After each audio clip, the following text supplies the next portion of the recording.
speaker, Dr. Banadet. She is a maternal and child health expert and policy coordinator at WHO in Switzerland. She has extensive experience in infant and child health and has been involved in numerous initiatives, including the Countdown to 2030 and Every Newborn movement. She played a key role in developing the Nurturing Care framework in collaboration with UNICEF and World Bank. Dr. Dalmans is also a member of the Lancet Global Health Commission on High Quality Health System in the SDG area. I would like to welcome Dr. Banadet for her presentation. Today we will explore 3 questions. What are the implications of emergencies for children's healthy growth and development? How can we ensure children receive nurturing care even during an emergency? And what resources exist to help those working in the health sector and beyond? Let us remind ourselves of this concept called nurturing care, something I think you've all heard of by now. To reach their full potential, children need the 5 interrelated and indivisible components of nurturing care. Nurturing children means keeping them safe, healthy, and well-nourished, paying attention and responding to their needs and interests, encouraging them to explore their environment and interact with caregivers and others. Nurturing care is not only important for promoting young children's development, it also protects them from the worst effects of adversity by lowering their stress levels and encouraging emotional and cognitive coping mechanisms.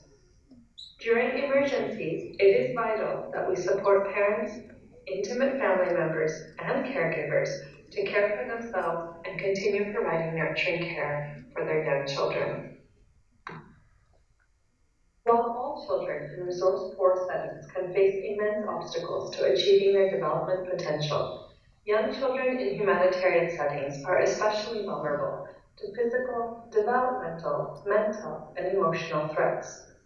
The compounding risks to young children's development stem from a continuum of experiences that may include forced displacement, migration, and resettlement to a new setting, such as a refugee camp or integration within host communities.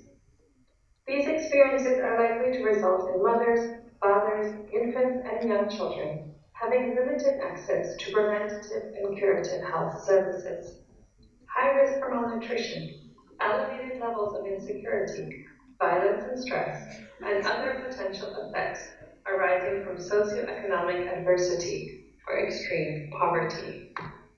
Young children living in crisis contexts face prolonged and excessive stress activation, such as toxic stress, that can alter their brain and body chemistry and have detrimental and lifelong negative implications. Research shows that access to nurturing care can ameliorate these threats. For the youngest children, a healthy and supportive relationship with a caregiver is the primary source of resilience. Refugee families and families in emergencies, however, face many obstacles to meeting their children's needs.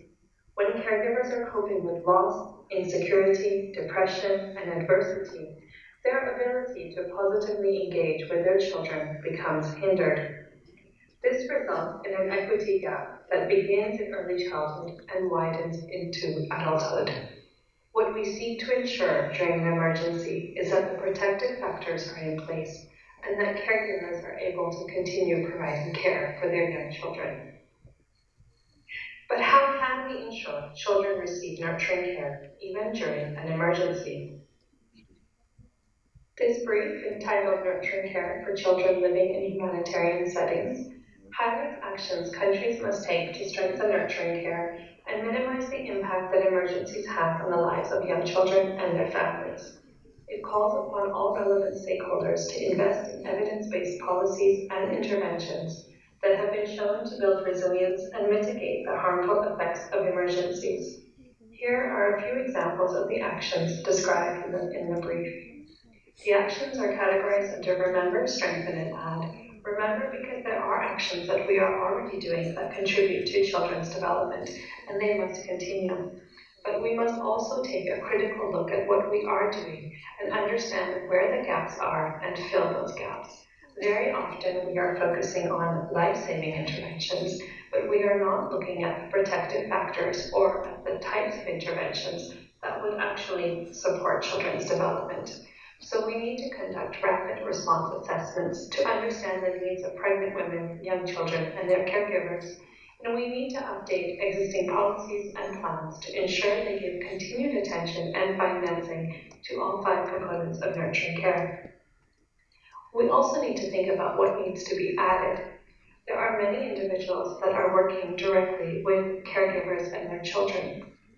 What can we do to boost their capacity so that they are better able to support caregiver well-being, including the caregiver's mental health, as well as strengthen the caregiver's capabilities to provide nurturing care for their children? For example, how might we support the capacity of the frontline workers to promote caregiver-child interactions that are playful, that are nurturing, and that are responsive?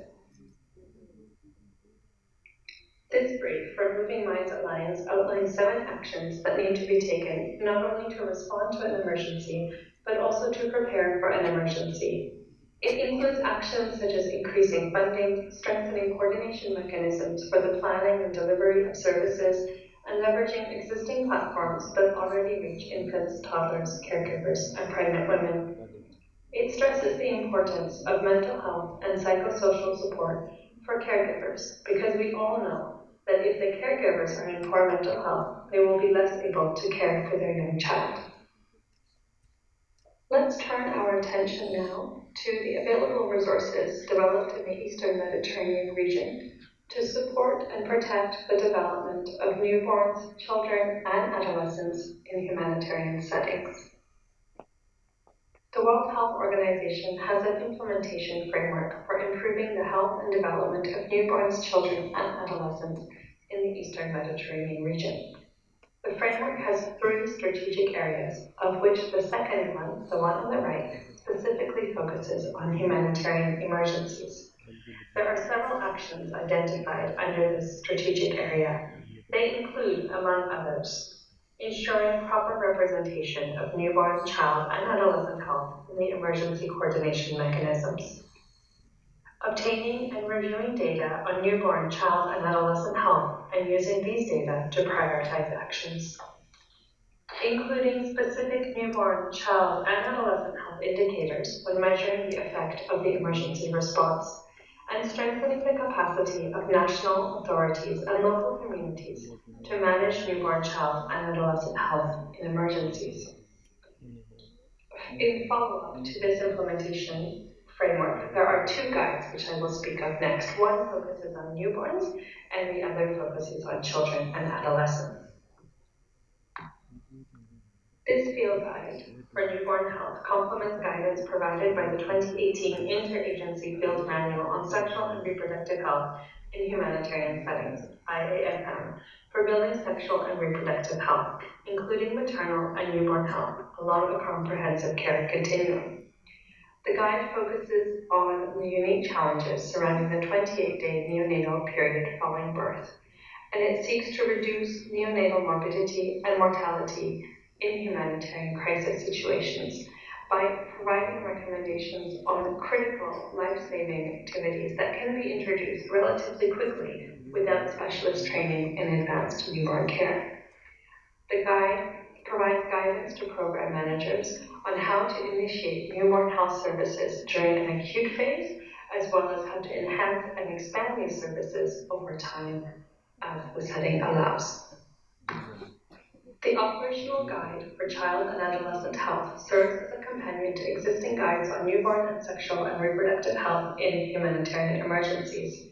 The development of the operational guide was informed by a rapid review to identify the gaps in the current approaches in responding to child and adolescent health during humanitarian emergencies. The review emphasized 2 points: 1, diversity, and 2, existing resources. On the first point, diversity, the rapid review drew attention to the fact that there are different types of emergencies of different duration and different phases. There are a variety of actors involved who may be doing similar or different things, and the political environment changes from one emergency to another. On the second point, existing resources, The rapid review drew attention to the fact that there are many existing resources that are not being implemented. Reasons for this could include that they are not accessible, have not been disseminated to the users, are not appropriate to the context, or are too complex. The rapid review therefore recommended that the operational guide be relevant and useful for health and non-health actors, and that it bring together existing information rather than generate a new resource that duplicates or competes with existing resources. Hence, the operational guide is a synthesis of existing guidance, not a new guideline or program, and it incorporates existing standards and guidance and documents and presents them as a simple, systematic approach together with links to tools and resources to support action. The operational guide is structured around 4 key programmatic actions. These programmatic actions are part of a continuous cycle of activities. Each area of action is intimately connected with the other areas, and activities within each will often occur simultaneously. And these 4 areas are coordinate, assess and prioritize, respond, monitor, evaluate, and review. In times of crisis, urgent actions need to be taken. However, it is important to think about how our actions are directly or indirectly influencing the caregiver and the caregiver's ability to care for their child. This may be happening directly or indirectly through policies, services, or in the surrounding communities. It is important, therefore, that we take a holistic approach to ensure that whatever we do, we are responding to the wider set of needs that caregivers may have. And this may include providing financial stability and social protection to address immediate livelihood or nutrition needs, maintaining integrated child and family services, including essential health services, supporting caregiver mental health through social support and/or stress-reducing activities, and promoting and supporting positive caregiver-child interactions and playful parenting. We all know that parents are the ones who are best placed to provide their children nurturing care, but in a time of an emergency, their ability to do so becomes severely compromised. These are headlines that were in newspapers or articles during the time of the COVID-19 pandemic, and you could see how much strain and pressure was being put on caregivers during this time. So in an emergency, parents deserve urgent support. Most importantly, this is true for families who are already financially or socially challenged. But all parents need some support, and some parents need all the support they can get. So how do we make sure parents get the support that they need and when they need it?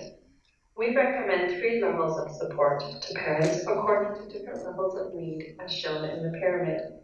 At the top of the pyramid are intensive interactions, combined in-person group, maybe digital outreach, for those families who need all the support they can get.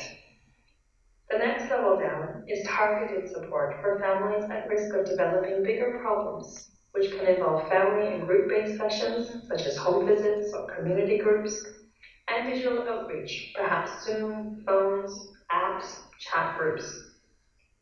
The third level down is the universal support, the type of support that will be essential for all parents.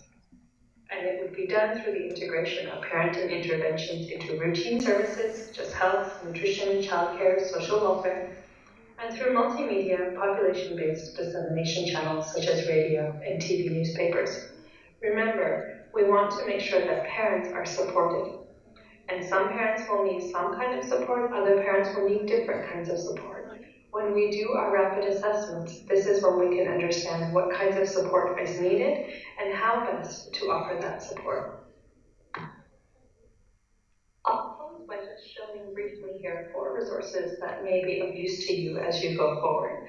Each of them includes guidelines or practical recommendations on what you can do, particularly in health and nutrition services, but could also be adapted elsewhere to enhance universal support for parents to care for themselves and their young children. These recommendations have been developed for parents in every situation in every part of the world, but they become increasingly more important in times of an emergency.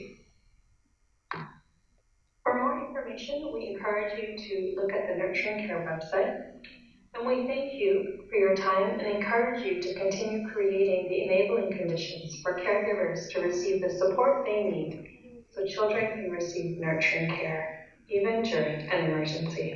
Thank you.